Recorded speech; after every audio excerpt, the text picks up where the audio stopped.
Welcome to your channel. आपका प्यारा सा भौतिकी पाठशाला। आज का जो मेरा टॉपिक है तो ये है कि प्रसारण के क्षेत्र और एंटीना के ऊंचाई के बीच संबंध स्थापित करना। ये टॉपिक जो है वो आपके एग्ज़ाम में 2 मार्क्स का पूछा जाएगा। ठीक है, तो आपके सामने जो टॉपिक है वो ये लिखा हुआ है कि प्रसारण के क्षेत्र, यानी कोई भी टावर हो उसका कितना दूर तक वो कवर करता है तो हम बोलते हैं प्रसारण का क्षेत्र। और जो आपका एंटीना है, यानी कि ट्रांसमीटर एंटीना, उसके बीच जो है हमें क्या स्थापित करना है, संबंध स्थापित करना है, यानी कि एक फार्मूला का निर्माण करना है। और वो फार्मूला आपका कौन है? E is equal to root under 2RH। अब ये बताइए कि ये D क्या है? हम बोलेंगे कि ये D है, वो प्रसारण का क्षेत्र है, कि कितना दूर तक ये टावर कवर कर पाता है। प्रसारण का क्षेत्र। अगर बोला जाए कि ये कैपिटल R क्या है, तो हम बोलेंगे कि ये कैपिटल R जो है वो आपका पृथ्वी की त्रिज्या है। पृथ्वी की त्रिज्या। और अगर इसका पृथ्वी की त्रिज्या होता कितना है तो ये आप लोग को थोड़ा सा याद रखना पड़ेगा। इसका त्रिज्या होता है 6400 किलोमीटर। क्या होता है? 6400 किलोमीटर। और अगर हम एच की बात करते हैं तो ये एच जो है वो आपका हो गया एंटीना की हाइट, एंटीना की ऊंचाई।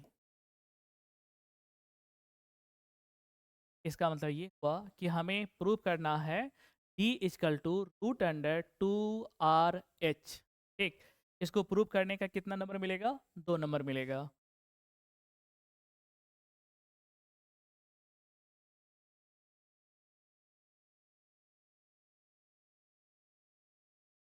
इसको प्रूव करने के लिए एक छोटा सा डायग्राम बनाते हैं।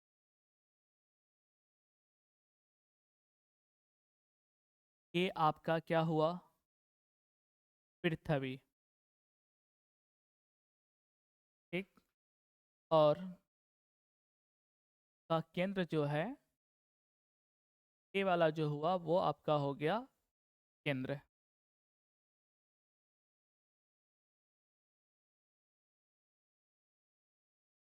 ये आपका केंद्र, और इस केंद्र को हम इंडिकेट कर दिए ओ से। आप यहाँ पे एक एंटीना लगा देते हैं जिसको हम बोलते हैं ट्रांसमीटर क्या बोलते हैं इसको? Transmitter antenna. और एक एंटीना जो है,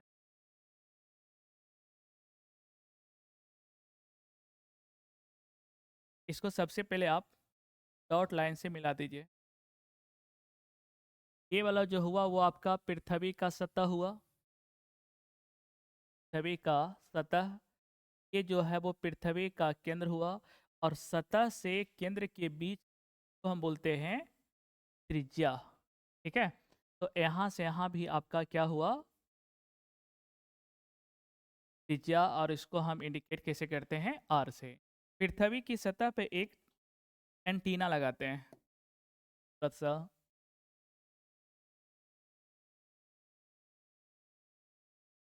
ये वाला जो है वो आपका हो गया एंटीना। कौन सा एंटीना? प्रेषित एंटीना। प्रेषित एंटीना। और इसी को हम बोलते हैं ट्रांसमीटर ट्रांसमीटर एंटीना। ठीक है, अब इसका जो प्रसारण क्षेत्र हुआ, यहाँ से तरंग निकलेगा जिसको हम वेव बोलते हैं, सिग्नल बोलते हैं। और ये वेव जो है वो आपका यहाँ से ट्रेवल करते हुए तक पहुँचेगा। ठीक है, यहाँ से ट्रेवल करते हुए इस बिंदु तक पहुँचेगा। अब बताइए कि ये जो लाइन है वो आपका कौन सा लाइन हुआ? स्पर्श रेखा। कौन सा रेखा? स्पर्श रेखा। और ये आपका हो गया त्रिज्या।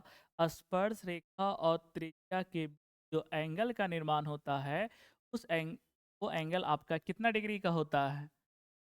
90 डिग्री। तो यहाँ पे 90 डिग्री का एंगल बनेगा और यहाँ पर भी जो है वो कितना का एंगल बनेगा? 90 डिग्री। हम थोड़ा सा इस एंटीना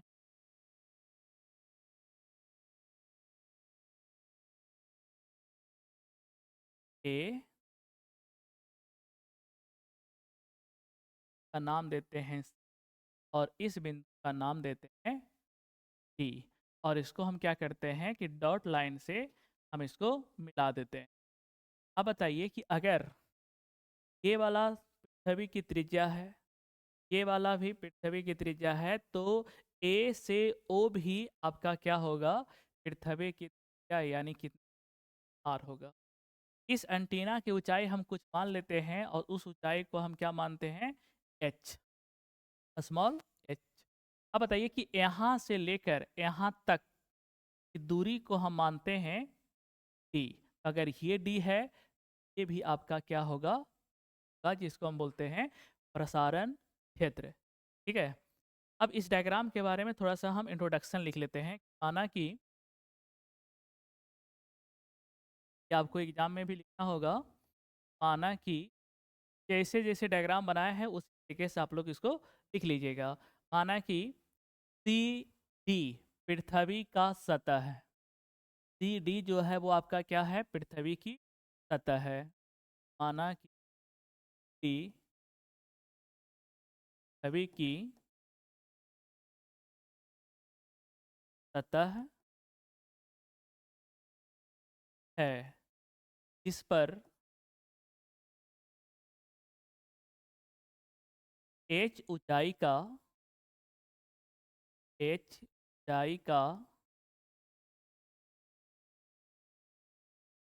एंटीना लगा हुआ है, लगा हुआ है। फिर जहाँ पृथ्वी की त्रिज्या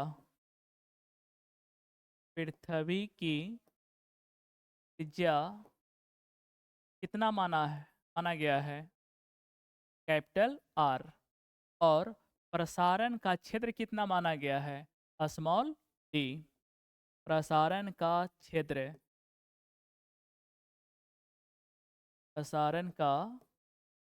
क्षेत्र को हमने कितना माना है? d माना है। यहाँ तक बातें क्लियर हो गई होगी। ठीक है। अब बिल्कुल धैर्य रखना है, धैर्य को तोड़ना नहीं है। ठीक है। और जो भी हम पढ़ाते हैं उसको आप कॉपी पे नोट डाउन करते रहिएगा, तभी अच्छे समझ में आएगा, कोई भूलिएगा भी नहीं। और आपको अगर बोर्ड में अच्छे नंबर लाना है तो अब समय भी बहुत कम बचा हुआ है, तैयारी भी जोर शोर से करना है, इसमें आप लोग कभी कमी करिएगा। ठीक, चलिए आगे बढ़ें। ओके। अब देखिए यहाँ पे हम क्या करते हैं कि आपके पास समकोण त्रिभुज कई गो दिख रहा है। तो बच्चे बोलेंगे भैया एक समकोण त्रिभुज दिख रहा है डी ओ सी, और एक समकोण त्रिभुज दिख रहा होगा आपको बी ओ डी। दिख रहा है कि नहीं? दिख रहा है ना? अब बताइए कि दोनों त्रिभुज में से हम किसी भी त्रिभुज का प्रयोग करके इस रिलेशन को ज्ञात कर सकते हैं। तो बताइए कि किसको लिया जाए, ये वाला समकोण त्रिभुज को कि ये वाला समकोण त्रिभुज? जिसका मन करे भाई उसका ले लेना। ठीक, तो हम यूज कर रहे हैं इस वाले समकोण को बी ओ सी, यानी कि हम कौन सा ट्रायंगल का प्रयोग कर रहे हैं?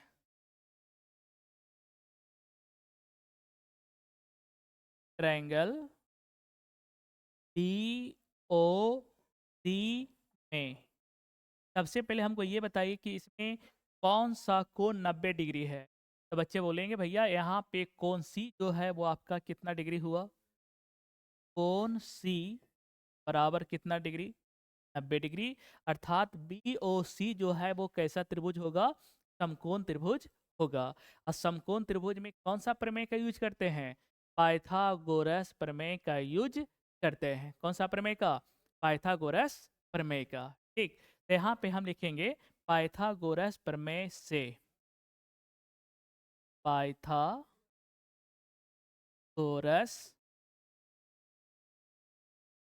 प्रमेय से।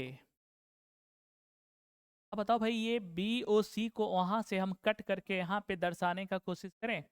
देखिएगा कुछ ऐसा बना हुआ है।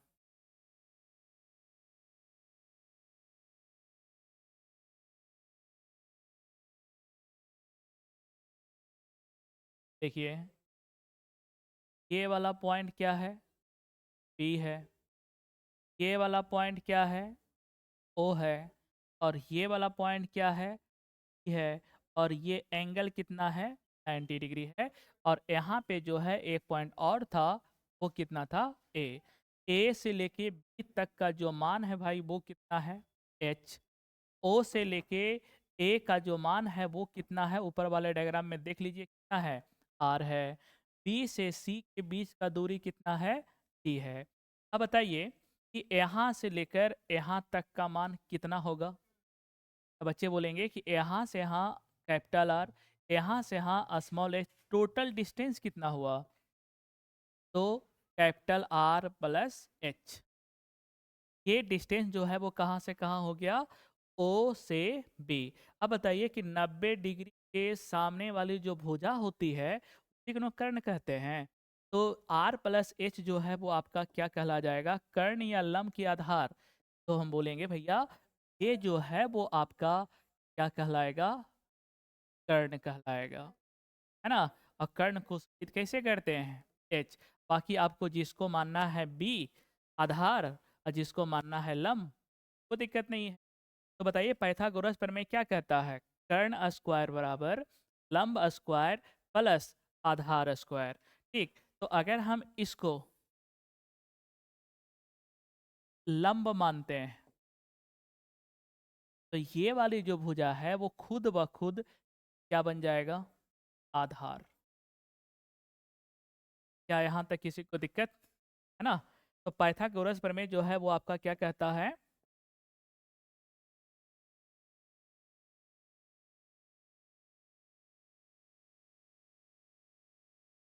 कर्ण स्क्वायर बराबर लंब स्क्वायर प्लस आधार स्क्वायर। ठीक है। अब बताइए कि कर्ण, यहाँ पे कर्ण कौन होगा, ओ बी। तो कर्ण के जगह पे हम क्या पुट करेंगे, ओ बी का स्क्वायर इजकल टू, यहाँ पे लंब हम किसको माने हैं, बी सी को। यहाँ पे हो जाएगा बी का स्क्वायर प्लस आधार क्या हो जाएगा आपका, ओ सी का स्क्वायर। ठीक है। ओ से लेके सी तक का जो मान था वो डायग्राम में कितना दिया हुआ था, आर दिया हुआ था। Putting the value and getting the result. ठीक, ओ बी का जो वैल्यू है वो कितना निकाला हुआ देखो, ओ से लेके बी तक का वैल्यू कितना है, आर प्लस एच का होल स्क्वायर बराबर बी सी का मान कितना है, बी सी का मान है स्मॉल डी। तो यहाँ पे हो जाएगा स्मॉल डी का होल स्क्वायर, प्लस है तो क्या देंगे, प्लस। और ओ सी का मान कितना है, आर कैपिटल आर, यहाँ पे हो जाएगा कैपिटल आर का स्क्वायर। ठीक।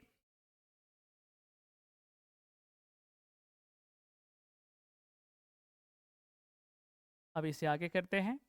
ये किस रूप में लिखा हुआ है, ए प्लस बी का होल स्क्वायर क्या होता है, a square plus b square plus 2ab। उसी के अकॉर्डिंग यहाँ पे हो जाएगा r square plus h square plus 2r h। ये हो गया r प्लस एच का whole square equal to d square plus r square. यहाँ पे आर स्क्वायर से आर स्क्वायर जो है वो आपका हो जाएगा कैंसिल आउट। ठीक, बचा क्या, D square is equal to H square plus 2r h।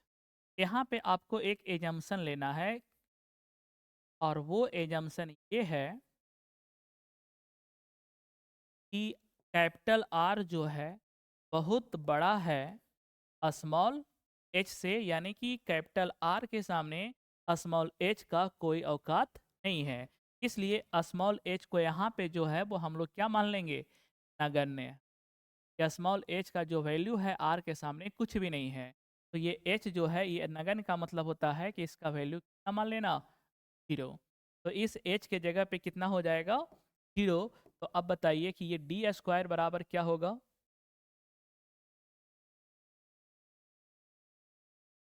D square बराबर, ये तो आपका पूरा 0 हो गया।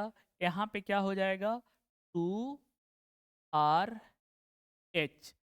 यहाँ से डी बराबर क्या हो जाएगा, ये स्क्वायर जब उधर जाएगा तो ये आ जाएगा रूट में कन्वर्ट हो जाएगा और ये हो जाएगा 2 आर एच। यही हमको क्या करना था, प्रूव करना था।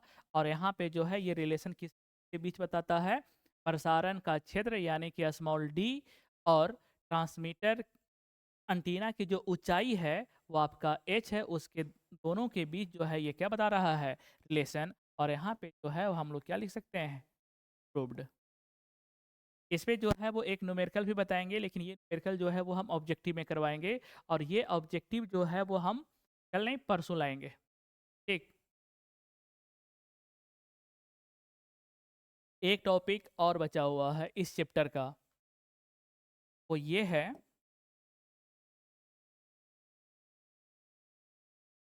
एक सवाल छोटा सा है कि जब तरंग का संचरण होता है,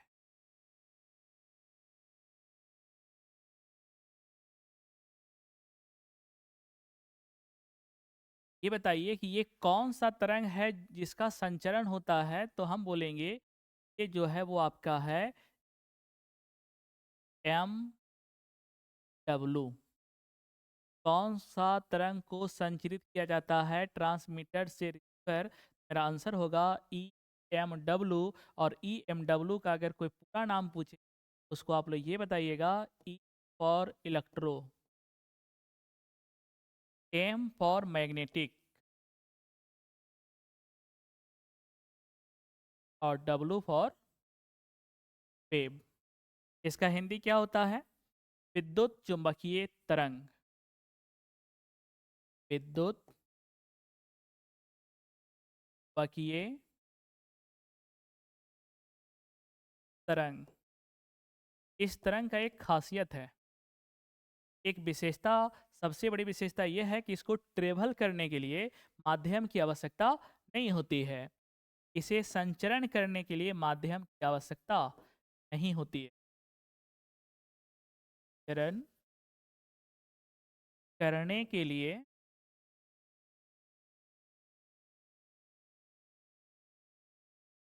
माध्यम की आवश्यकता, माध्यम की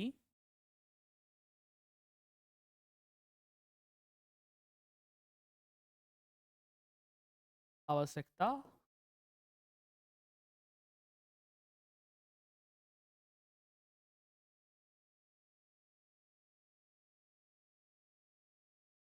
है। संचार प्रणाली में इस वेव को 3 भागों में बांटा गया है। कितने भागों में, 3 भागों में, जो कि इस प्रकार है।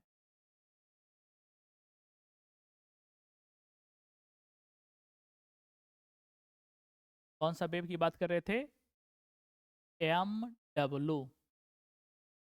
इसको हम कितने भागों में क्लासिफाइड करते हैं, तो बोलेंगे 3 भागों में। जो पहला है वो आपका कहलाता है भूतरंग। भूतरंग। जो आपका सेकंड है वो है आकाश तरंग। आकाश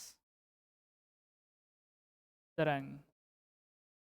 और जो आपका तीसरा है वो है आपका अंतरिक्ष तरंग।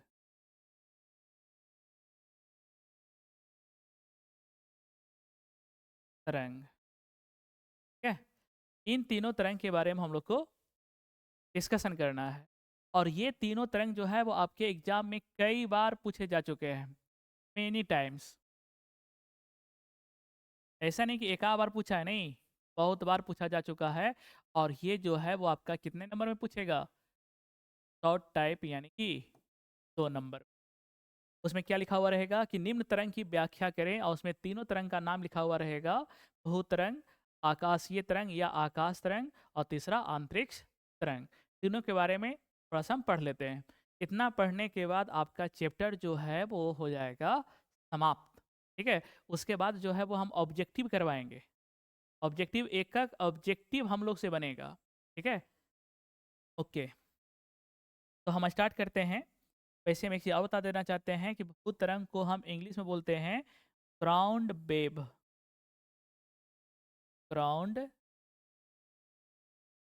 वेव। और आकाश तरंग का एक और नाम है जिसको बोलते हैं व्योम तरंग।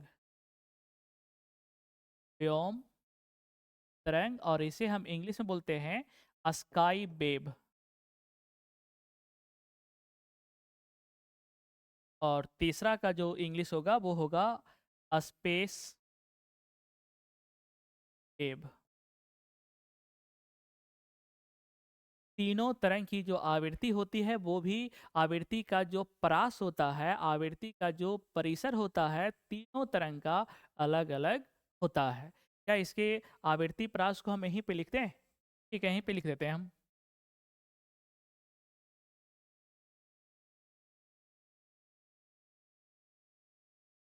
देखिएगा, इसका जो आवृत्ति परास होता है वो ये होता है 300 किलो हर्ट्ज से लेकर 3 मेगा हर्ट्ज तक। ये वाला जो है वो आपका है आवृत्ति का परास। ये क्या है आपका? आवृत्ति का परास। आवृत्ति का परास। ठीक है। आकाश तरंग का जो आवृत्ति का परास है भाई, वो आपका है 3 मेगा हर्ट्ज से लेकर 30 मेगा हर्ट्ज तक। ये आवृत्ति परास जो है वो कौन सा तरंग का हो गया? आकाश तरंग का। और अगर हम उसी तरीके से बात करते हैं कि अंतरिक्ष तरंग का आवृत्ति परास कितना होता है, हम बोलेंगे भाई 30 मेगा हर्ट्ज से लेकर 300 मेगा हर्ट्ज तक। इतना बात आपको याद रखना है। कभी कभी ऑब्जेक्टिव में भी पूछ लिया जाता है। तो हम एक एक करके, वन बाय वन करके हम तीनों का डिस्कशन करते हैं। किसका किसका? भूत तरंग, आकाश तरंग, और कौन सा तरंग? अंतरिक्ष तरंग। इसके लिए हम एक डायग्राम बनाए, हो सकता है वो डायग्राम के माध्यम से आसानी से समझ जाइएगा। ठीक।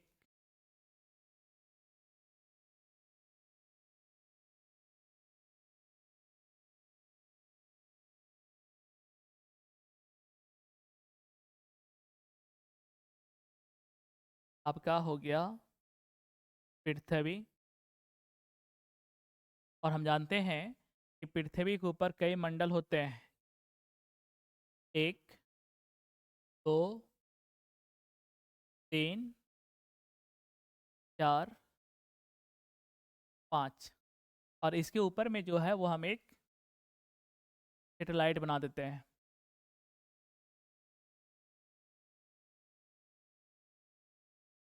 ये हो गया आपका संचार उपग्रह। कौन सा उपग्रह? संचार उपग्रह। अब बताइए कि पृथ्वी के सबसे इसके जस्ट जो बगल में जो हम परत बनाए हैं, इसका नाम क्या है? क्षोभ मंडल। पृथ्वी के सबसे नजदीक का जो परत होता है, जो सतह होता है, जो मंडल होता है, वो आपका कौन सा मंडल होता है? क्षोभ मंडल। उसके बाद होता है आपका समताप मंडल। कौन सा? समताप मंडल। ताप मंडल। जो बीचों बीच में होता है उसको हम बोलते हैं मध्य मंडल।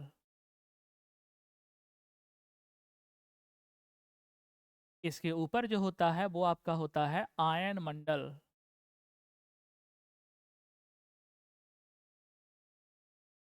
और सबसे ऊपर में जो होता है उसको बोलते हैं वाह्य मंडल। ठीक है। इसी पृथ्वी पे दो एंटीना लगाते हैं। एक जो है वो आपका कौन सा एंटीना हुआ, ये वाला जो वो आपका है ट्रांसमीटर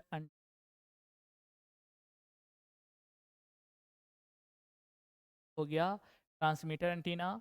और ये वाला जो हम बनाते हैं ये आपका हो गया रिसीवर।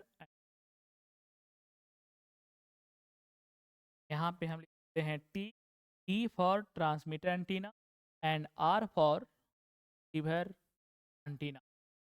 ठीक है। अब यहाँ से क्या हुआ कि एक तरंग निकला, यहाँ पे तीनों अलग अलग पेन से दिखा देते हैं। यहाँ से एक तरंग निकला और वो पृथ्वी के सतह के साथ होते हुए कहाँ तक पहुँच गया। ये वाला जो आपका तरंग है इसी को हम बोलते हैं भू तरंग।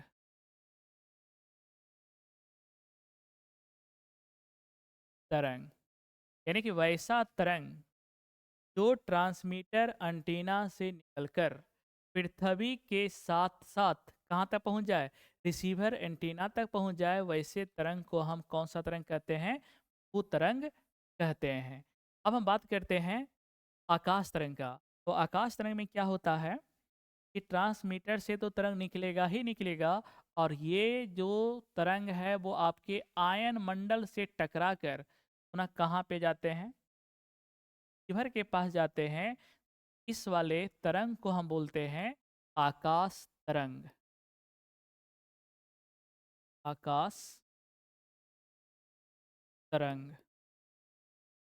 कितना तरंग हो गया आपका, एक हो गया भू तरंग और दूसरा हमने बात किसका कर लिया, आकाश तरंग का। अब हम तीसरे की बात करते हैं। तीसरा, यहाँ से कोई वेव निकला और ये सैटेलाइट से टकराकर वापस कहाँ पे पहुँच गया, रिसीवर के पास। कहाँ से टकराकर, सैटेलाइट। इस सैटेलाइट को हम बोलते हैं कम्युनिकेशन सैटेलाइट। कम्युनिकेशन सैटेलाइट, इसका हिंदी होता है संचार उपग्रह। संचार उपग्रह। ठीक।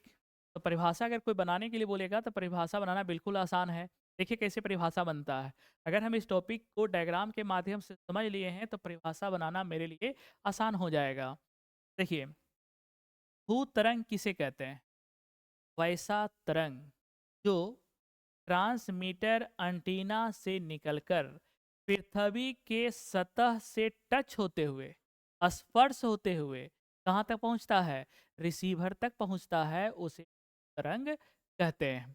उसके बाद अगर कोई पूछेगा कि आकाश तरंग किसे कहते हैं, तो वैसा तरंग जो ट्रांसमीटर एंटीना से निकलकर आयन मंडल से परावर्तित होकर कहाँ तक पहुँचता है, रिसीवर तक पहुँचता है, उसे आकाश तरंग या व्योम तरंग कहते हैं। ठीक उसी प्रकार से अगर हमसे कोई पूछे कि ये जो रेड वाला जो है वो कौन सा तरंग है, तो हम बोलेंगे भैया ये जो तरंग है वो अंतरिक्ष तरंग है। और ये तरंग जो है वो कहाँ से जाके परावर्तित होती है, किससे टकराती है, तो हम बोलेंगे संचार उपग्रह से क्या होती है, टकरा के ये वापस कहाँ तक पहुँच जाता है, रिसीवर तक पहुँच जाता है, उसे कौन सा तरंग बोलेंगे हम, आंतरिक तरंग कहते हैं। इसका परिभाषा हम यहीं पे लिखवा देते हैं। ठीक। उसके बाद चैप्टर क्या हो जाएगा, समाप्त हो जाएगा।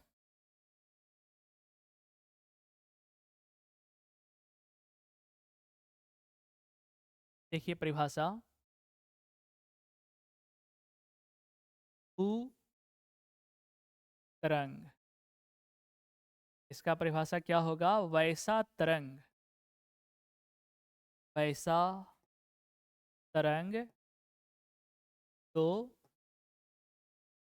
ट्रांसमीटर एंटीना से निकलकर ट्रांसमीटर एंटीना से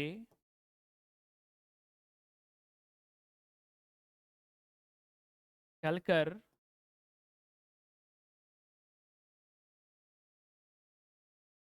पृथ्वी के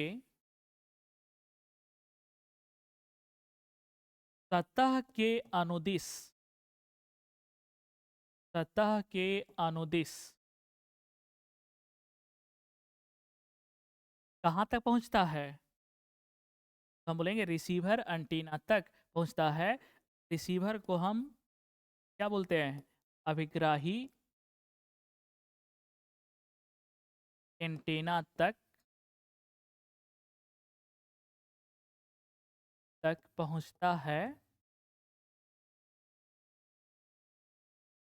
से भूत तरंग कहते हैं।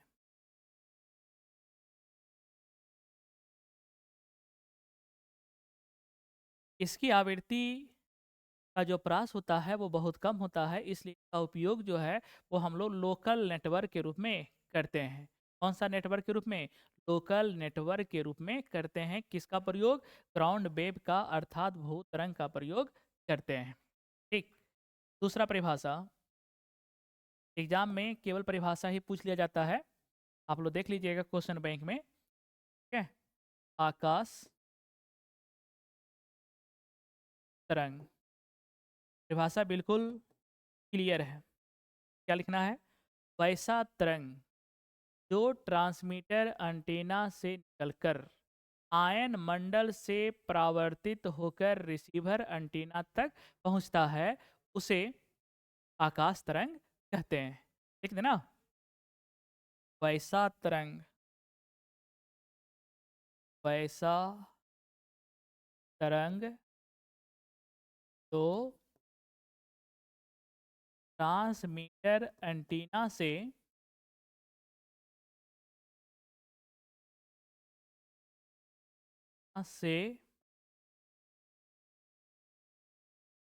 चलकर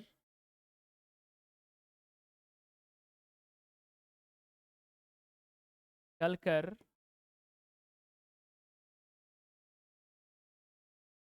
कहाँ से परावर्तित होकर? आयन मंडल से परावर्तित होकर। यह ऑब्जेक्टिव में भी पूछा जाता है। आयन मंडल से परावर्तित होकर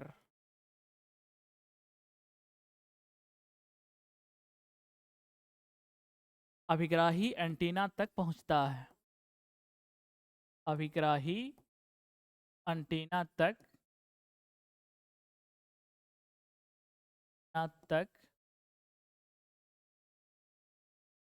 पहुंचता है से आकाश तरंग कहते हैं। आकाश तरंग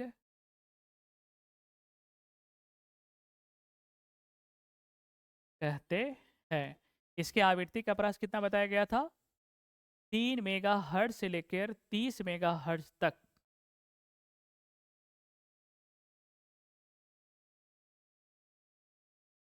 बस ये आपका लास्ट परिभाषा है।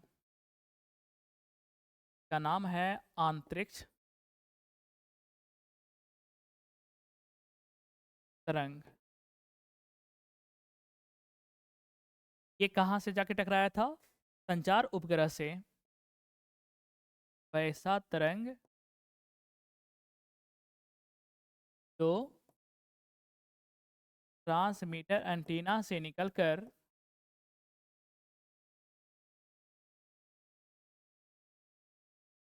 से निकलकर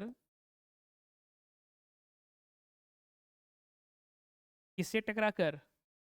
संचार उपग्रह से टकराकर। संचार उपग्रह से टकराकर अभिग्राही एंटीना तक पहुंचता है। अभिग्राही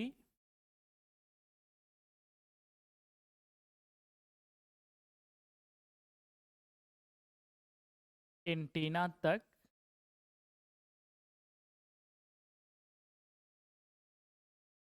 पहुंचता है से अंतरिक्ष तरंग कहते हैं। तरंग कहते हैं। ये आपका थ्योरी का चैप्टर हो गया समाप्त। ऑलवेज। ठीक है। अब जो भी बचा इसका केवल ऑब्जेक्टिव बचा, जो कि हम नेक्स्ट लेक्चर में बताएंगे। Okay, thank